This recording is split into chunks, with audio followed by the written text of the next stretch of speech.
Hello and welcome to Brian Moore's Full Contact with the Telegraph. England remain with a chance of lifting this year's Six Nations after a narrow win over the old rivals Wales.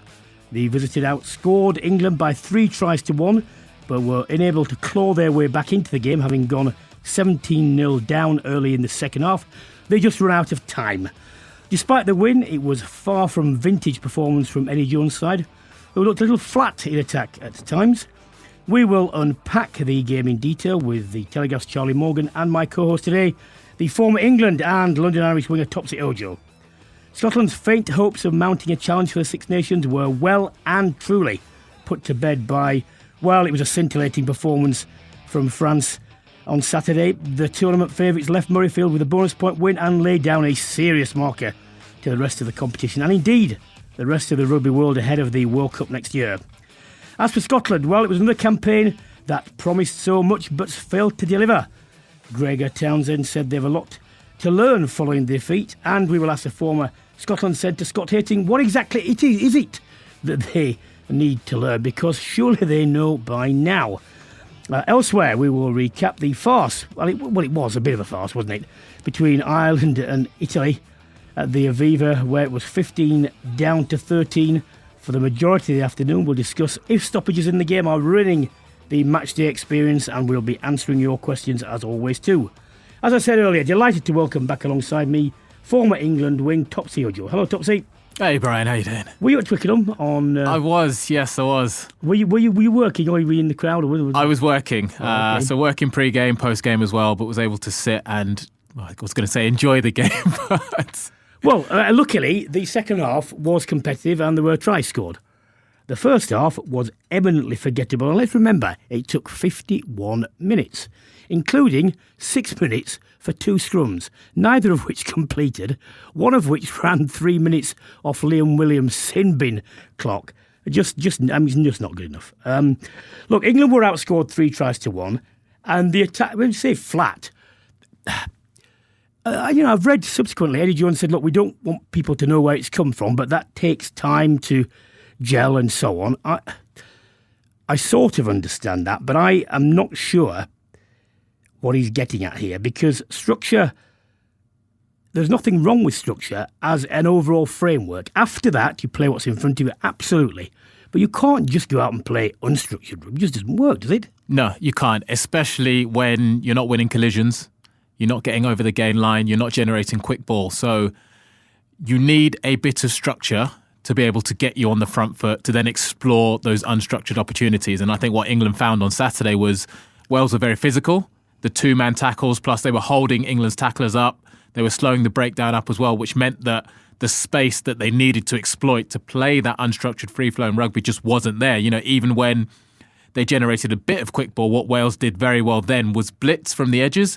So they really shut down England's options, and you add all those factors together, plus England's error count was high, a lot of on-first errors, I think 14 or so turnovers, 13 penalties as well. So you add in all of that, it just made it a very stop-start game. So the way England want to play, it was never going to happen because they didn't have control of the ball speed in the way that they wanted to. Well, the way they wanted to play was obviously affected by the fact that Tuolangi was a really late withdrawal, and they'll be practising a reasonable amount with him in there, and lots of things, as we know, can flow from his selection, not least the decoy runs that he would have been able to make and they would have been able to exploit.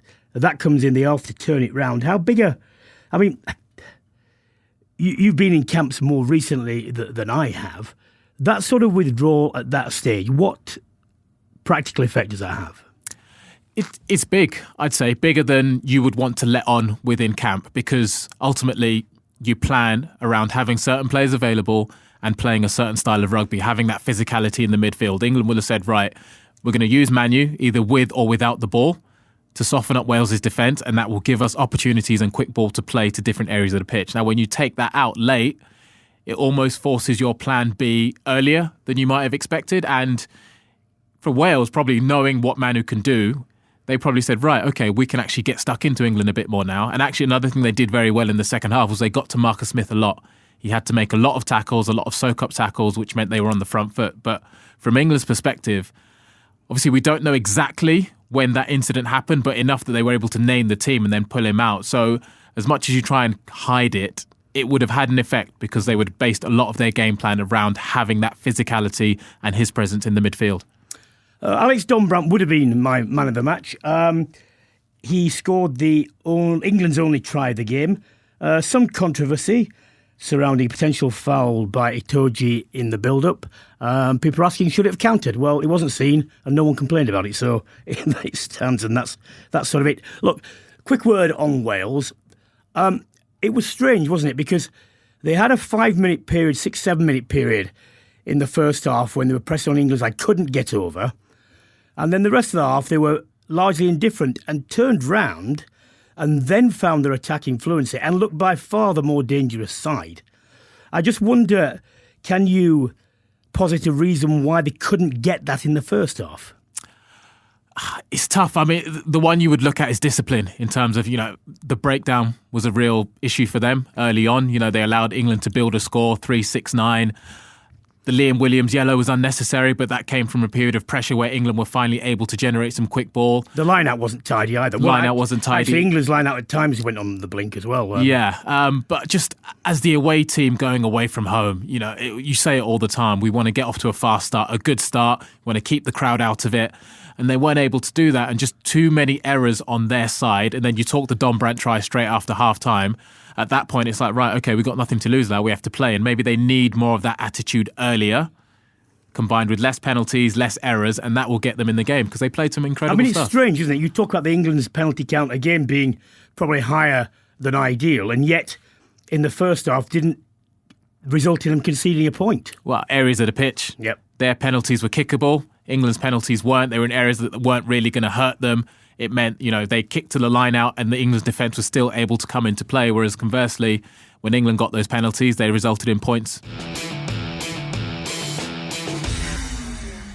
Why don't we just deconstruct this in a more technical way with Charlie Morgan, the Telegraph's senior rugby writer. Hello, Charlie.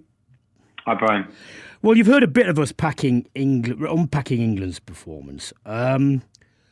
Before we get into detail, overall, what do you think? I think disjointed. I think they look like... I thought it was a bit of a reality check in that Eddie, and in fairness, Eddie Jones hasn't hidden from the fact that they are a team between two stools, but this really hit home to me. Now, it was a home game on a fair day in gorgeous weather conditions against the Wales side that were kind of depleted through injury, and England needed really a convincing performance and a convincing win to keep them within. They are still mathematically in with a shout of the title, but to kind of rid the illusion that France and Ireland look a long way ahead of them, I think they needed to be a little bit more convincing, and I don't think they were.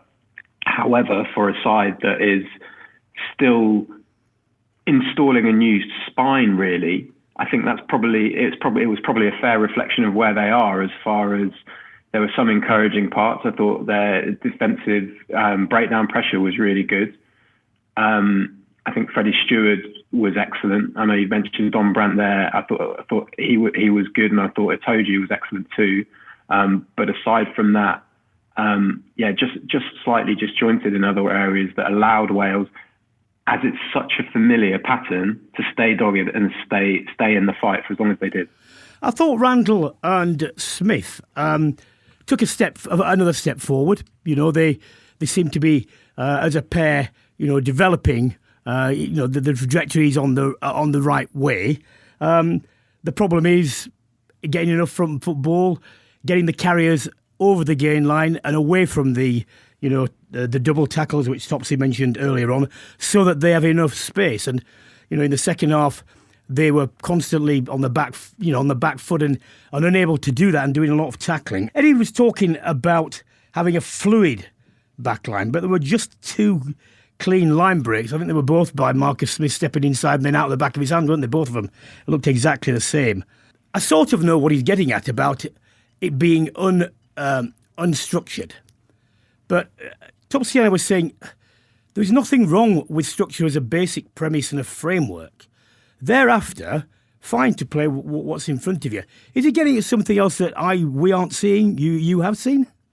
No, I don't think so. I think where we've come to now, the most sophisticated attacks around the world don't conform to structure because they have this fluency. And when I'm talking about really sophisticated attacks, I'm talking about teams like Leinster, ironically coached by Stuart Lancaster now, teams like Connacht in the URC as well, that playoff fastball and are really, really fluid. Ireland are getting there, but crucially with Ireland, they probably started this process after the last World Cup, and they looked seriously clunky in 2020 while they were bedding in, and they bedded in from a structure and are now moving. When you hear Andy Farrell talk about Ireland's attack now, he says he wants them to look messy.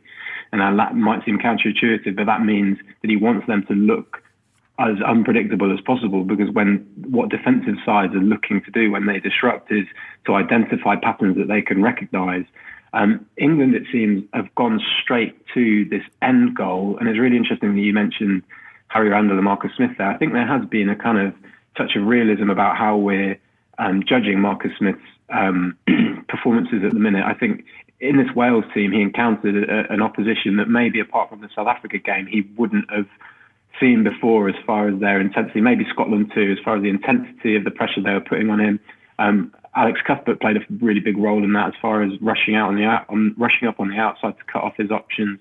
And Smith, I thought, generally adapted to that pretty well, but what he's not doing that with is a really balanced backline. And because of all of that, as well as this kind of free formation, it's looking a bit like England are sort of learning on the hoof, and that isn't going to look tidy for a little while. And the problem with that is that they've now got Ireland and France next up. So, Charlie, on that then, obviously you referenced that Ireland side. What do you think the next step is in these next 2 weeks in the build-up to that Ireland game? What subtle tweaks might you be looking to see so that they can make those progressions that, like you say, Ireland did? At the risk of sounding really primitive here, I think they need one more really up and down threat, that sort of north to south threat that we talk about, and they obviously get that with Manu Tuilagi, but you just can't rely on that. And it seems crazy with the player pool that England have got to be talking about somebody, a white knight that is a test debutant, but somebody like Alfie Barbary, who is not only physically aggressive and physically kind of imposing, but also quite intuitive in the way you've seen England's forwards are clearly given a license to make those pick and goes, to mix things up around the fringes and to generate quick ball that way. Carl Sinclair did one on the weekend. Maratoji's been quite prominent at that in recent weeks, did a couple against Italy and then one against Wales. Alfie Barbary's really good at that. Otherwise, if that's not the way they're going to go, that's fair enough. But I just think a balanced midfield, somebody that there was one stage, I think it was in the 56th minute, where Sam Simmons carried in midfield and the two backs there to clear out were Max Malins and Elliot Daly, and Gareth Thomas won a turnover for Wales. That summed up to me that there's a little bit of imbalance. And again, that lack of power that we've been talking about seems to be just this familiar issue with England. And I think what Ireland have, if you zone in on their 12 position, they're Bundy Aki there, and he didn't even start the weekend. It was Robbie Henshaw. There's two guys there who are go-to carriers with that thrust and with that physical presence that really balances everything out around them. Wales, they basically just ran out of time, and had the game been 50 minutes longer, you would probably have said the momentum was with them and they might well have done it. Why do you think they couldn't get that fluency in the first half?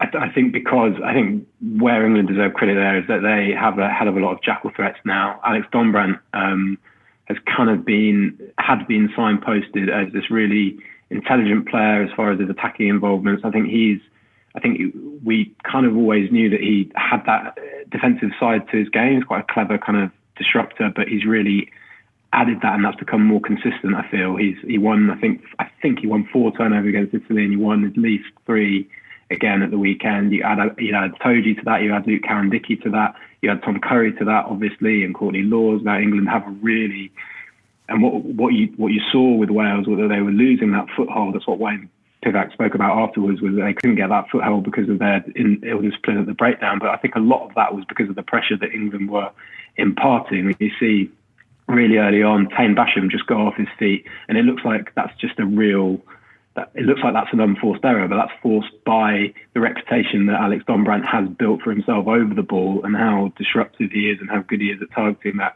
I think that's got to be factored in when you talk about how Wales kind of lost that momentum in the first half, because England kicked it looked like an England performance from November 2018, where they kicked well, pinned sides back, and then really went hard at the breakdown. They did that really well. I wrote about the refereeing today in the Telegraph, particularly of the scrums, and I want to get both of your thoughts on that. I am not saying that Mike Adamson got many things wrong. Every referee makes some mistakes. They'd never make as many as players. It was, for me, the inconsistency of, in one area, like the breakdown, absolutely savage, sharp, bang, bang, bang, you're wrong, fine. And then, at times, just seemingly drifting around and, not say, but come on, you can't have a 2-minute break here. We'll get down in the scrums. We're not going to have, 3-4 resets. 2 scrums take 6 minutes. I couldn't understand the inconsistency between being red hot here and then almost blasé about this. Because I tell you, if you were sat in the crowd without a ref link, nothing was going on. 6 minutes where the backs had literally nothing to do. Absolutely nothing. I think, being there, it was so palpable how the energy was drained in those periods from a game that was, extremely cut and thrust in the times when that wasn't going on, and everything about the game just sagged in those areas. I think, obviously referees are only human. The context to this game is that it was a huge game in the context of Mike Adamson's career. I think he wanted to get that scrum was always going to be a really competitive area, given Wales had come in there. They felt that they were on top against Ireland and not got rewarded. They were on top against Scotland and did get the rewards from the referee. Wales was always obviously a really important area for England. And I think Mike Adamson was desperate to get that right. And I think he maybe showed a little bit of experience in the time he took for that to get right. And I think a more experienced referee, Brian, would have acted in the way you're saying there, would have said, right, okay, hurry up. We need this to be going on quickly, and would have been more mindful of the spectacle and the rhythm of the game, because that has to be a concern for them too. Topsy. Yeah, I would echo that. I think, I think of a guy like Luke Pearce, who is constantly saying to the players, hurry up, come on, water carriers, get off, encouraging the tempo of the game. And maybe, that might come further down the line and they'll review the performance and say, right, the game was too slow. The halves were too slow. Yes, there will be stoppages for injuries, HIA, blood, all that. But when there's not, we need the game to keep moving. And the referees can really help that in terms of encouraging the players. Look, surely you want to get on with the game as well. We've got guys stood out here who haven't touched the ball for 3-4 minutes. So let's get on with the game. Let's get on with the scrum engages. And it does come with experience. But in that pre-game conversation with the front rows, you set the precedent. You set the standard, your cadence, your tempo. And you keep that. That doesn't waver. And if one team doesn't play ball, you free kick them. And you penalise them. Let me just make this point. In no other area do referees feel the need to coach. They don't coach people in the line-out. They don't coach people anywhere else. They might say at the breakdown, don't do that. But that's a different matter of stopping things before you have to blow out and so on, and giving... They're not qualified to do this either. I tell you what, if this ever came to a court case... And the judge was asking the expert witness, are these people qualified? No, they're not. So, and the other thing is, when you say to me balance, that can mean a completely different thing to my opposite number. Can mean anything. It's a meaningless phrase.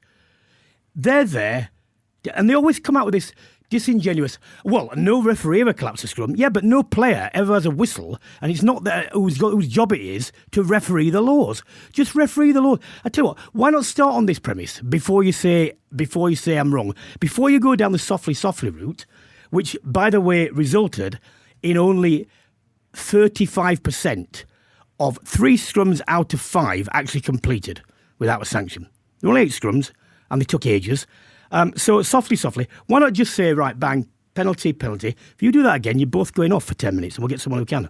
I bet you, miraculously, the players who all know the laws anyway, all of a sudden, they'll do it. I remember talking to JP Doyle a long time ago, who was saying this doesn't work, that doesn't work. I said, on the basis of one decision? I said, what, as an overall thing, if you all did this, I promise you, all front row players know exactly what the laws are. They know exactly who's to blame. And even if because he said to me, you can't take 2 people off. I said, you can. 2 people can be cheating at the same time. Just go. Why don't you try it? No, we can't do that.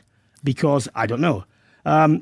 Players, Topsy, as you know, are very clever. They are pros, they are infinitely flexible, and they can manage to do virtually anything that they want to do within reason. Oh, yeah, definitely. They can get to line-outs quicker, they can get to scrums quicker. We all know this. So why not try that before we start being pally? Because it's not your job to be a coach, and it's not your job to be a mate to people. You can have a civil conversation and be an umpire, but you are in charge. I'm sorry if you don't believe that you've got some responsibility there. And I'm not talking about making it a spectacle. I'm talking about doing your job and the consequences for all there. Anyway, just before you go, Charlie, at the moment, Ireland and France do look at least one step ahead. But I tell you, if you look at it another way, barring that incident with Luke Cowan-Dickie, England could be unbeaten at this moment. And irrespective of, how well they haven't played or have played, you could make a case out for that. And again, we come back to the fact that they've still got the highest win ratio at Twickenham, 85% at home. So whilst Ireland, you would probably make them slight favourites, even accounting for the fact they're away, I don't think it'll be I don't think they will be confident. They will be confident of being able to do the job, but not as a certainty, I wouldn't have thought, coming to Twickenham. No, not at all. I think the way England's schedule was always set up, they were going to have to, and as far as just the natural kind of the inherent disadvantage of their system of guys coming from all different clubs, they're always going to have to scrape through those. Certainly that first game at Murrayfield, they obviously didn't quite manage that, but I do think that they were pretty impressive in a lot of areas for certainly the first three quarters of that game. Italy was Italy. It kind of faded a little bit as the game went on, but they got through that. And then again, Wales always just seem to stick in that fight against England, don't they? And having got through those first three games, they're home again. Ireland have had horror shows their last two trips to Twickenham, and that could well factor psychologically, even though they've been so impressive themselves at home. So absolutely, England have to be a lot better, but they will be confident to for sure.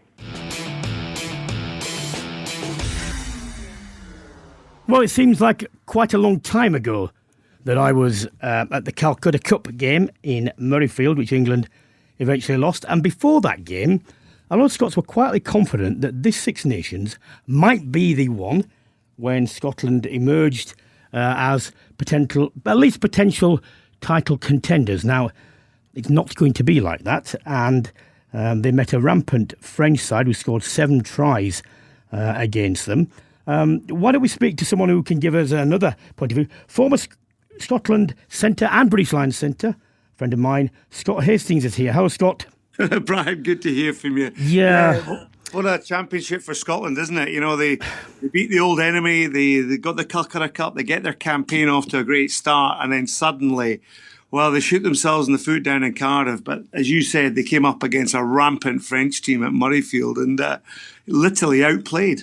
Scott, I'll tell you what would worry me if I were a Scotland fan, player, selector and what have you, is if you take South Africa into the equation as well.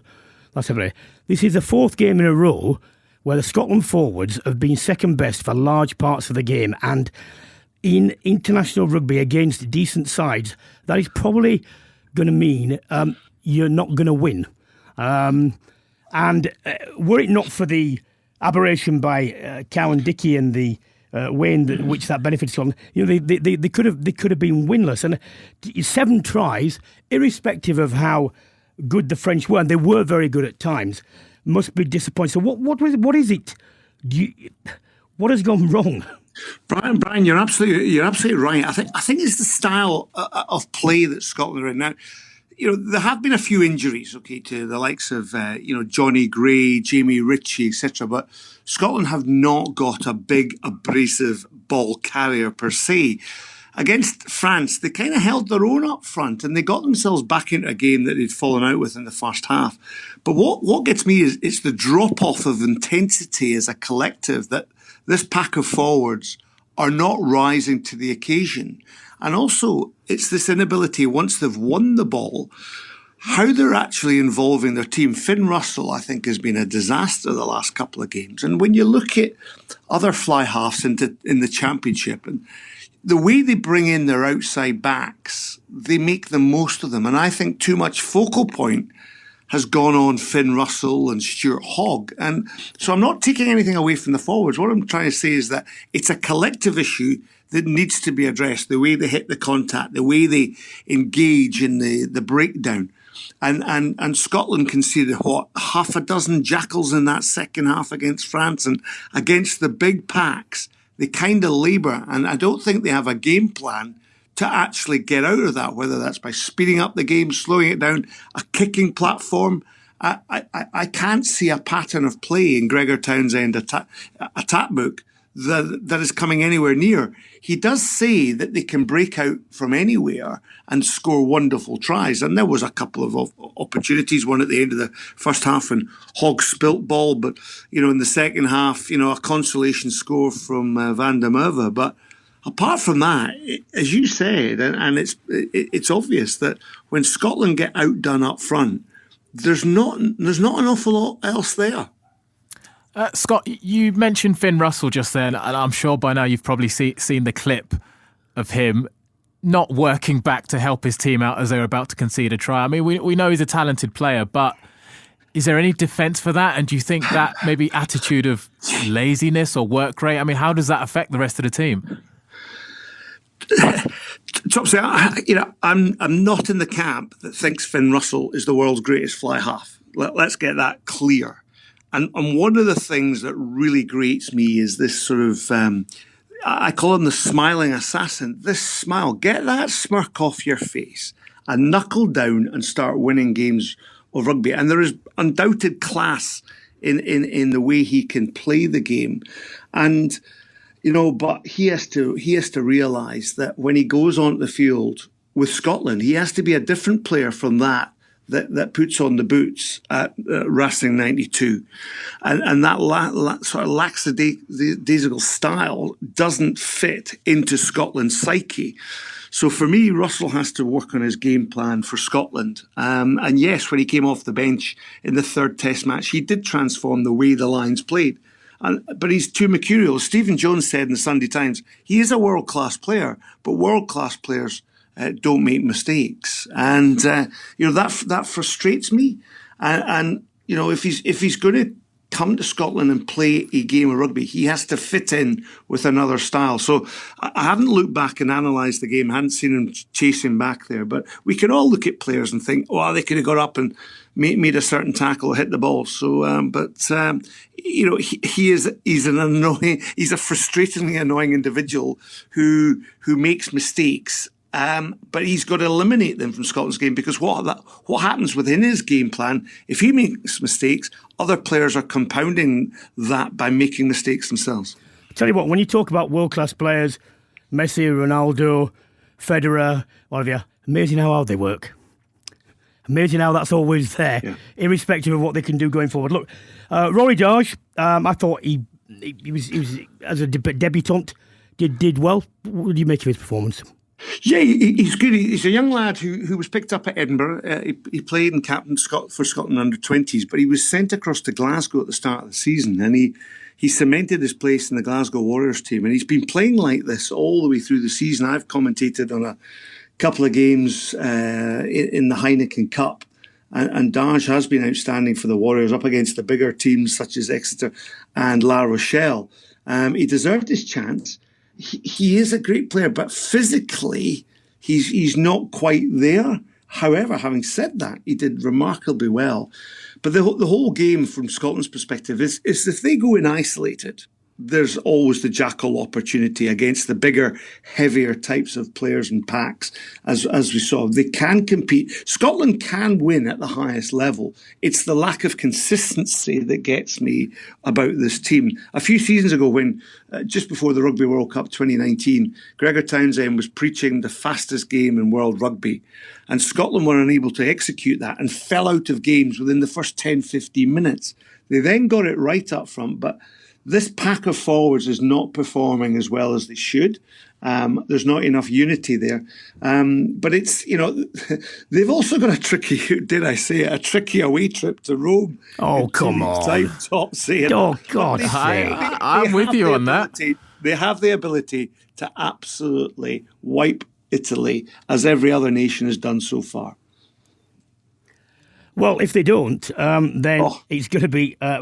look, the remainder of the tournament, you just got to win, haven't you? I mean, there's nothing left, is there, apart from that? No, absolutely. So I think there will be a few changes for Italy. They should be able to put 20, 30 points on them, as every other team has done. I even witnessed them, commentated on them over the autumn series and November tests, and they were awful. I think there has been improvement under Kieran Crowley, but Scotland should not be going to Rome fearing Italy, to be quite frank. The challenge within that particular sort of mind frame is that they've got to stay as positive as they can. There's been a lot of good things in this championship. And then they go to Dublin, facing and trying to raise their game to finish off the season, on a bit of a high, because quite frankly, it can't get any worse. Well, on that cheery note, Scott, mate, it's look, you can't sugarcoat these things. I don't think anyone should, because it's patronising. There are things there that desperately need addressing. And I tell you what, it does show how important Hamish Watson is to this team, doesn't it? It really is disproportionately important. Absolutely. When I talk about strength, the one thing that Hamish Watson's worked on, he had speed as a Scotland sevens player. He came into professional setup. He's really worked hard in his game. And of course, as last year's player of the championship, he's shown how good he is carrying ball into contact. And that's the type of sort of ball carrying ability that all the Scotland forwards should have. And I look at Sander Ferguson and think that guy should be one of the best props in the Six Nations, and he's not coming out of any of the games with any sort of aspiration to be that type of player. However, I digress. Hamish Watson is a great player. I think he will get back in, and it's whether they use Darge off the bench or whether they maybe stick Hamish Watson in potentially even as a blind side. But again, if you sacrifice Hamish's open side ability to grapple with with Italy's pack and with Ireland, I think it's always the game of rugby is about a balancing act, isn't it? And if Scotland can get that balance right and get the attitude right, then they can take on the best nations in the world. But unfortunately, that lack of consistency and soft scores or soft errors lead to catastrophic results. Scott, we'll leave it there, but thanks very much, mate. Take care. Not at all. Quick word on Topsy. I thought his presentation yesterday was awesome. Well done, Topsy. Too kind. Thanks, Scott. Appreciate it. Showing the way to go. All the best to you. Thank you. Topsy, France were getting a lot of plaudits on Saturday, and Gregor Townsend was one of their praisers, calling the best side in the world currently. Perhaps that was to deflect from what was, at times, not a great Scottish performance, but they were impressive. And in particular, what impressed you? Their ruthlessness and their consistency now. They're delivering home and away. Was it 7 tries they scored? Yeah. They look like a team that have really found their confidence. They've got a style of play that suits them. They've got world-class players to execute it. I mean, the issue will come for them if one or two of those pieces go missing, Dupont in particular. How does that affect the team? But I tell you, look, they picked, a different wing fullback. They're just pushing players in it. Yeah. And that's where you've hit the sweet spot in terms of players can come in, you can make a few changes, and it's still seamless. Case in point, Scotland, they go up the other end. You think Stuart Hogg's about to score. He drops the ball. Lo and behold, France go up the other end and score. And they're just they're building a bit of an aura about how they play now. Big, strong pack, fluent backs, great handling, and they're building a machine at the right time as you'd want them with a view to hosting a whole home World Cup. So impressive in their performances. They will be eyeing up Grand Slam, no doubt about it. 2 fixtures to go. Looking favourites, and rightly so, because they've earned that. They've struggled for many, many years up until recently, but now they've built something really strong, really robust, and it's producing on the pitch. Well, again, you saw another, defensively disciplined play. Scotland, 2 tries, but apart from that, they were reasonably well shackled by France. But discipline comes in other areas, and not just about not giving penalties away or not punching people. For the Wilhelmse try, the end on view that they saw, both of the forwards that ran onto that waited and waited. They didn't creep. and get there. I was always told, if you think you're going to be late on a run, you'll probably be on time. And so they weren't stuttering. They came from about 8 yards away, and they hit it at full tilt. And then the first tackle into second one as a way, no stuff to do it. And that is a sort of discipline, isn't it, as well, when you're getting things right? Absolutely. It's both sides of the ball. It's everything. We always think about defence and penalties, but it's your handling, it's your depth, it's your timing of your runs. And, we spoke about structured and unstructured attack earlier. That's probably the perfect example in terms of, right, you've got front football, where is the space? Is it those gaps closer to the ruck or is it wider? And you get your timing right and all the rules go out the window. Then you are just playing rugby. What is happening in front of you? Where's the space? And how do we continue to attack it to keep the defence on the back foot? I mean, it was brilliant from start to finish, but that is what you want to see from your team. A tiny bit of structure to give you go forward ball and then you're just playing. I know that was a counter attack, but that's how you put the whole package together and it looks brilliant when you get it right. Well, there was another game at the weekend. It was a bit of a farce, really. 15 versus 13 for most of the game. 15 to 12 at one point. Look, it was always going to be difficult for Italy. They'd actually fronted up quite well in the first 15 minutes before the first red card. And it was a red card. There should have been one for Ireland as well. But Andy Farrell wouldn't have been happy with that. He would have wanted a better test, wouldn't he?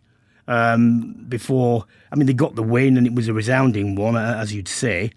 What do you think about the refereeing? Look, it's the laws, unfortunately, around forcing Italy down to 13 players and around the scrum and so on. I'm not going to criticise the referee because he said what he saw. You could argue with it, but not very much. Couldn't see much mitigation.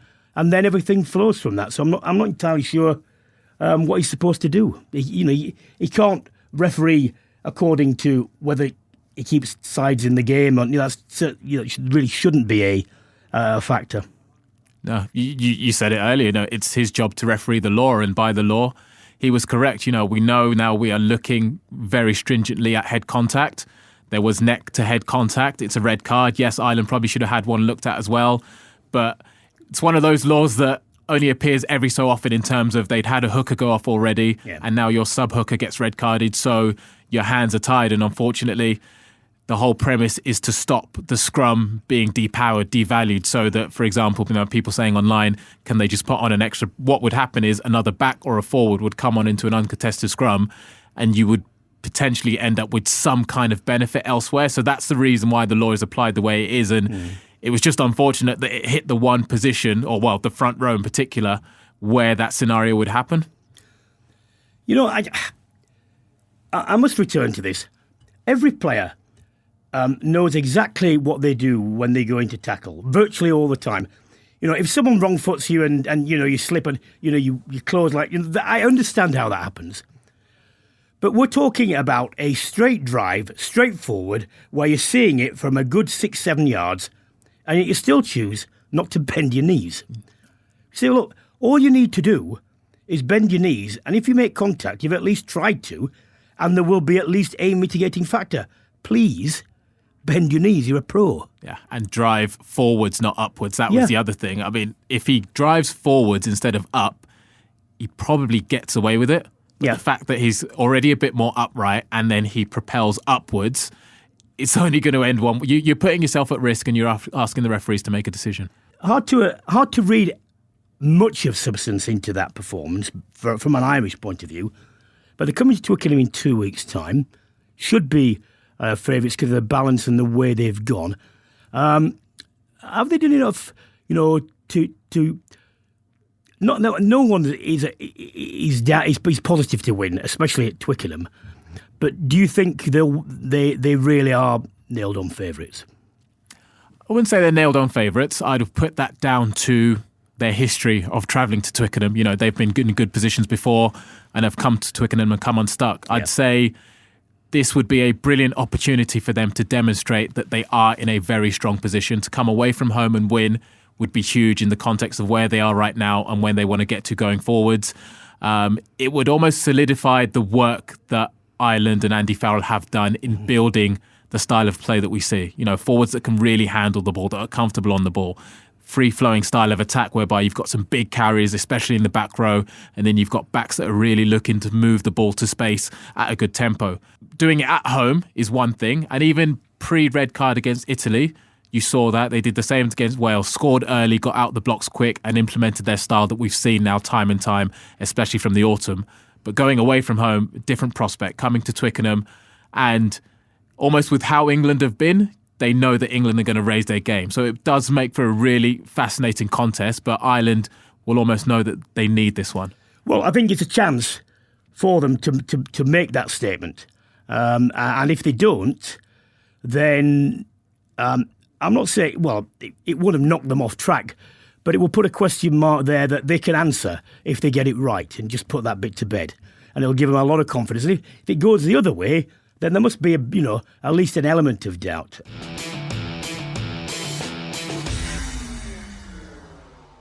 And when you get some questions, one from Bruno. All the talking heads are complaining about the uncontested scrum rule, yet no one has suggested a viable alternative. As a former number 2, what do you feel World Rugby should do? Or should we just accept that teams will contrive to lose their front row to force uncontested scrums? Now, actually, people don't do that.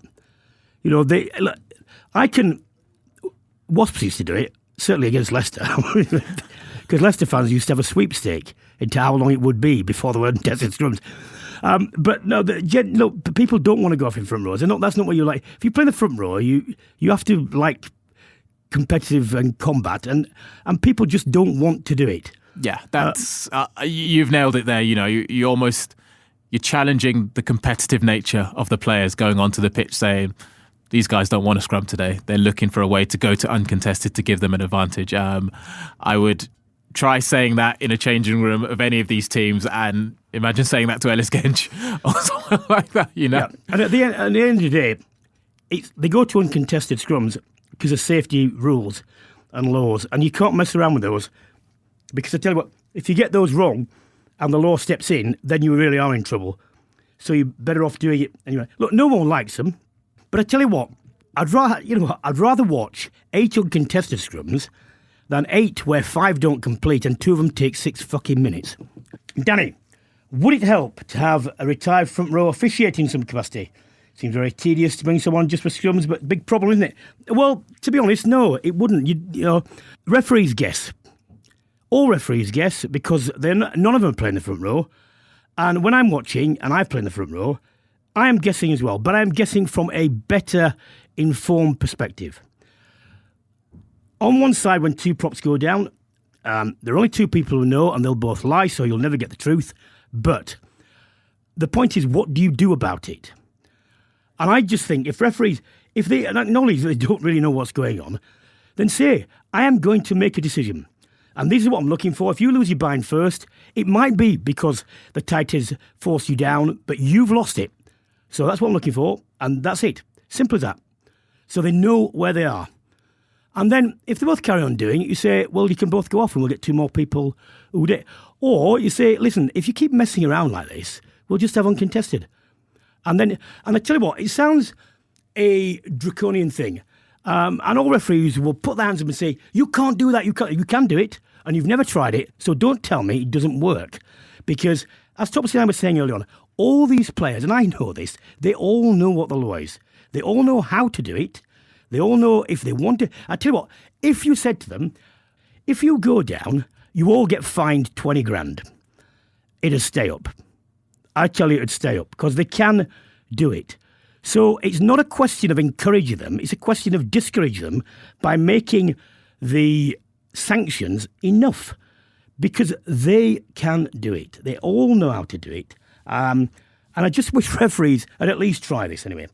Chris, I find the advantage rule completely inconsistent across the spectrum, and so do I. Some referees seem to let play go on for multiple phases, others just a 1 or 2. What would be appropriate? Set number of phases, or getting 10 metres, 1 minute of play or whatever. Well, Topsy, will you go first? And let's differentiate, let's deal with both, the one from the knock-on and then the one from the penalty advantage. Do the knock-on one first. Knock-on. Advantage from a knock-on. I'd almost say if there's not been substantial forward progress, then an advantage hasn't been gained. So you come back. I mean, I obviously seen in the question, you could say something like 10 metres. I think it's so vague, isn't it? What does advantage mean? But I think if the team receiving the ball after the knock-on hasn't sufficiently moved the ball forward, there's no advantage. And you bring it back nice and quick, and then you get on with the game. I'd say from a penalty, probably similar, but there's a bit more leeway in terms of, right, there's actually been an infringement. So again, if there's been some decent forward progress, communicate it clearly. That's the other thing as well. Communicate it clearly, advantage over, and then both teams know. Two things here. What's supposed to happen, certainly in respect to the first one, you're supposed to be put in a position which you would have been had this not occurred. So, if you get the scrum and you get the ball from a scrum, providing it actually completes and, you can use it, goes back to the fly half and he has a chance to do what he wants.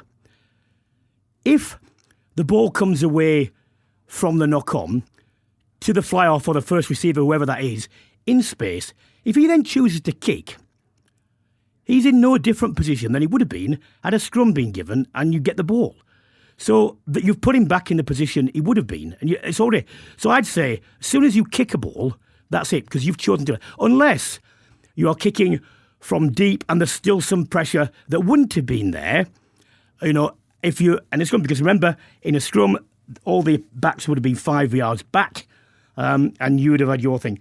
Provided you're not under pressure, if you make a decision it goes wrong, and this is what happens, isn't it? Referees see it go wrong, and they say, "Oh well, you made a mistake." So, well, actually, that's not really the law.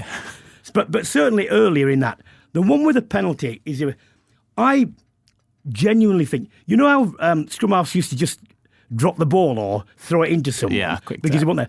I don't see why you shouldn't do that. I don't see why you shouldn't be able to take the penalty. Because, it'd be certain. Say, no, I make the decision. I don't want you to make it. We don't want to play for 15 phases and perhaps lose it. There. Why is that? Why is there anything wrong with that? Yeah, I mean, we saw scrum halves trying to do that. They drop the ball deliberately, want to tap and go. You have to let them get on with the game. Again, we're talking about tempo, talking about increasing the pace.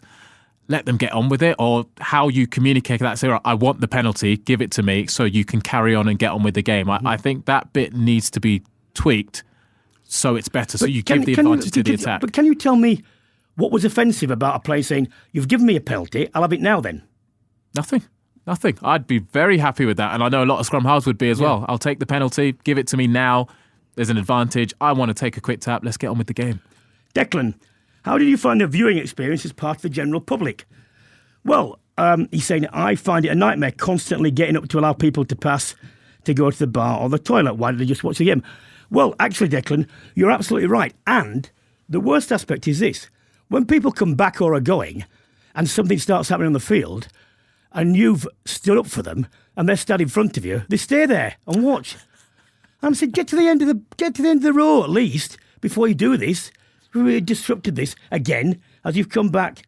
And mate, you're obviously in your 60s, so your bladder's not going to be good, so you really ought to make allowances with it. No, you're right. It is a nightmare, but they make about £1 million on the half-time and during the game drinks, so they're not going to change that. I tell you what, Declan, I was more bothered about the viewing experience of having to sit watching nothing happen for 6 minutes while we tried to complete 2 scrums and watching all the backs, just well, I don't know, they're playing Wordle or something, and the rest of us were sat there nonplussed. So, I'm not trying to pick fault. I know players are hugely, they're hugely committed and all that. I'm not having a go at them. I'm not really having necessarily a go at referees per se. I'm just saying there are areas of the game which, if you are trying to convert people to rugby union, are unnecessarily tedious, and they could be solved with a bit of nous. And one of the things I do think, in the same way as American football, when you have a clock they have a stop clock for play, and if you don't get play away, you get penalised and you go 5 metres back. You can do the same for line-outs and scrums. I don't care. You agree how long it should be.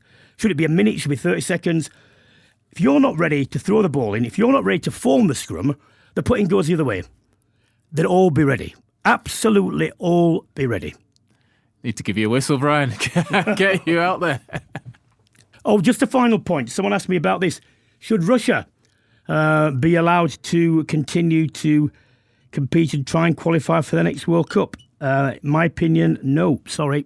Well, that's all we have time for this week on Brian Moore's Full Contact with the Telegraph. Sorry about the rants, but there you go. Big thanks to my co-host Topsy Ojo and to my guests Charlie Morgan and Scott Hastings for joining me. If you've enjoyed this episode, you can check out all our previous episodes by subscribing to the Full Contact podcast channel. There's no Six Nations this week, but I'll be back next Monday as we build up to the penultimate round of games, and that includes the mammoth clash at Twickenham between England and Ireland. And let's hope that's all that it promises to be. Until then, goodbye.